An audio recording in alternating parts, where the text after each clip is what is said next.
अस्सलाम वालेकुम जी दोस्तों की हाल है ठीक हो। अच्छा दोस्तों अजकल के दौर दे विच हर बंदा कहंदा जी मेरा मैदा खराब आ।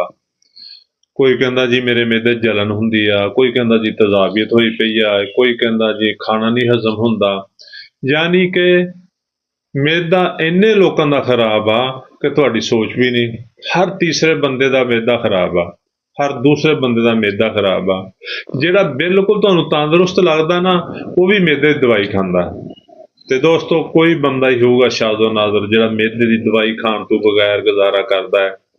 ਅੱਜ ਦੀ ਸਾਡੀ ਰੈਮਡੀ ਮਿਹਦੇ ਦੀ ਤਜ਼ਾਬੀਅਤ, ਮਿਹਦੇ ਦੀ ਖਰਾਬੀ ਦੀ ਇੰਤਹਾਈ ਅਹਿਮ ਰੈਮਡੀ ਆ। ਅਗਰ ਤੁਹਾਡਾ ਵੀ ਮਿਹਦਾ ਖਰਾਬ ਆ, ਤੁਹਾਡੇ ਮਿਹਦੇ ਦੇ ਵਿੱਚ ਤਜ਼ਾਬੀਅਤ ਹੋ ਚੁੱਕੀ ਆ, ਮਿੱਠੀਆਂ ਚੀਜ਼ਾਂ ਨਾਲ ਤਕਲੀਫ ਹੁੰਦੀ ਆ, ਚੀਨੀ ਖਾਣ ਨਾਲ ਤਕਲੀਫ ਹੁੰਦੀ ਆ, ਤੁਸੀਂ ਲਗਾਤਾਰ ਮਿੱਠੀਆਂ ਸ਼ੈਵਾਂ ਚੀਨੀ ਨਾਲ ਬਣੀ ਹੋਈ ਅਸ਼ੀਆ ਖਾਂਦੇ ਰਹੇ ਹੋ, ਉਹਦੇ ਨਾਲ ਤੁਹਾਡਾ ਮਿਹਦਾ ਖਰਾਬ ਹੋ ਗਿਆ ਹੈ। ਕਸਰ ਤੇ ਤਜ਼ਾਬੀਅਤ ਹੋ ਗਈ ਹੈ, ਯਾਨੀ ਤਜ਼ਾਬੀਅਤ ਹੱਦ ਤੋਂ ਜ਼ਿਆਦਾ ਹੋ ਗਈ ਆ ਤੇ ਤੁਹਾਨੂੰ ਐਵੇਂ ਲੱਗਦਾ ਵੀ ਤਜ਼ਾਬੀਅਤ ਗਲ ਤੱਕ ਆਈ ਪਈ ਆ।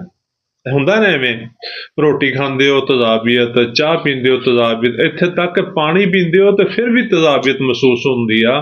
ਮੂੰਹ ਦਾ ਜ਼ਾਇਕਾ ਕੜਵਾ ਹੁੰਦਾ ਹੈ, ਮੂੰਹ ਦਾ ਜ਼ਾਇਕਾ ਖੱਟਾ ਹੋ ਜਾਂਦਾ ਹੈ, ਖੱਟੀਆਂ ਡਕਾਰਾਂ ਆਉਣ ਲੱਗ ਪੈਂਦੀਆਂ ਨੇ, ਕਈ ਲੋਕਾਂ ਨੂੰ ਕੜਵੀਆਂ ਡਕਾਰਾਂ ਆਉਣ ਲੱਗ ਪੈਂਦੀਆਂ ਨੇ, ਮਿਹਦੇ ਦੇ ਵਿੱਚ ਦਰਦ ਹੁੰਦਾ ਹੈ, ਮਿਹਦੇ ਦੇ ਮੂੰਹ 'ਚ ਦਰਦ ਹੋਣਾ ਸ਼ੁਰੂ ਹੋ ਜਾਂਦਾ ਹੈ। ਜਿਵੇਂ ਤੁਸੀਂ ਕੋਈ ਚੀਜ਼ ਖਾਂਦੇ ਹੋ ਮਿਹਦੇ ਦੇ ਮੂੰਹ 'ਚ ਦਰਦ ਹੋਣ ਲੱਗ ਹੁੰਦਾ ਹੈ।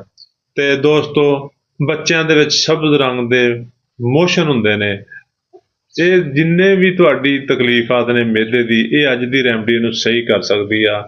ਮੂੰਹ ਦੇ ਵਿੱਚੋਂ ਮਿਹਦੇ ਦੇ ਵਿੱਚੋਂ ਲਸਣ ਜੈਸੀ ਬੂ ਆਉਂਦੀ ਆ, ਹੁੰਦੀ ਹੈ ਨਾ। ਤੁਸੀਂ ਕਿਸੇ ਦੇ ਕੋਲ ਬੈਠਦੇ ਹੋ, ਅਗਲਾ ਮੂੰਹ ਪਰੇ ਨੂੰ ਕਰ ਲੈਂਦਾ ਹੈ, ਤੁਹਾਨੂੰ ਨਹੀਂ ਦੱਸਦਾ, ਲੇਕਿਨ ਤੁਹਾਨੂੰ ਹੀ ਨਹੀਂ ਪਤਾ ਹੁੰਦਾ।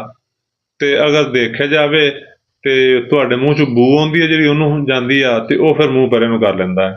ਤੁਹਾਡਾ ਕਿੱਡਾ ਵੀ ਕਰੀਬੀ ਦੋਸਤ ਆ, ਭਾਈ ਆ, ਅਜ਼ੀਜ਼ ਆ, ਜਦੋਂ ਤੁਹਾਡੇ ਮੂੰਹ 'ਚ ਬੂ ਆਏਗੀ ਉਹ ਤੁਹਾਡੇ ਨਾਲ ਗੱਲ ਕਰਨਾ ਵੀ ਗਵਾਰਾ ਨਹੀਂ ਕਰੇਗਾ। ਤੇ ਦੋਸਤੋ ਇਹ ਦੇਖੋ ਸਾਡੀ ਅੱਜ ਦੀ ਰੈਮਡੀ ਜਿਹੜੀ ਆ, ਇਹ ਬਿਹਤਰੀਨ ਰੈਮਡੀ ਆ, ਹੋਮਿਓਪੈਥਿਕ ਦਵਾ ਨੈਟਰਮ ਫਾਸ। ਇਹ 6x ਤਾਕਤ ਦੇ ਵਿੱਚ ਲੈਣੀ ਆ, ਗੋਲੀਆਂ ਲੈਣੀਆਂ 6x ਤਾਕਤ ਦੇ ਵਿੱਚ ਨੈਟਰਮ ਫਾਸ। 4 ਗੋਲੀਆਂ ਸੁਬਹ, 4 ਦੁਪਹਿਰ, 4 ਸ਼ਾਮ, ਚਬਾ ਕੇ ਖਾਣੀਆਂ ਨੇ। ਪਾਣੀ ਨਹੀਂ ਪੀਣਾ, ਪਾਣੀ ਦੀ ਜ਼ਰੂਰਤ ਨਹੀਂ। 2-3 ਦਿਨ ਦੇ ਵਿੱਚ ਤੁਹਾਨੂੰ ਅਫਾਕਾ ਹੋਣਾ ਸ਼ੁਰੂ ਹੋ ਜਾਣਾ ਹੈ, ਤੁਹਾਡੀ ਤਜ਼ਾਬੀਅਤ ਠੀਕ ਹੋਣਾ ਸ਼ੁਰੂ ਹੋ ਜਾਣੀ ਆ। ਤੁਹਾਡੇ ਮਿਹਦੇ 'ਚ ਜਲਨ, ਮਿਹਦੇ ਦਾ ਦਰਦ, ਖਾਣਾ ਖਾਣ ਤੋਂ ਬਾਅਦ ਜਿੰਨੀ ਵੀ ਤਕਲੀਫਾਤ ਆ, ਮਿੱਠੀਆਂ ਚੀਜ਼ਾਂ ਦੀ ਤਕਲੀਫਾਤ ਆ, ਉਹ ਠੀਕ ਹੋਣੀ ਸ਼ੁਰੂ ਹੋ ਜਾਣੀ ਆ। ਲੇਕਿਨ ਇਹ ਦਵਾਈ ਤੁਸੀਂ, ਇਹ ਟੇਬਲੇਟ ਤੁਸੀਂ ਲੰਬਾ ਅਰਸਾ ਇਸਤੇਮਾਲ ਕਰਨੀ ਆ।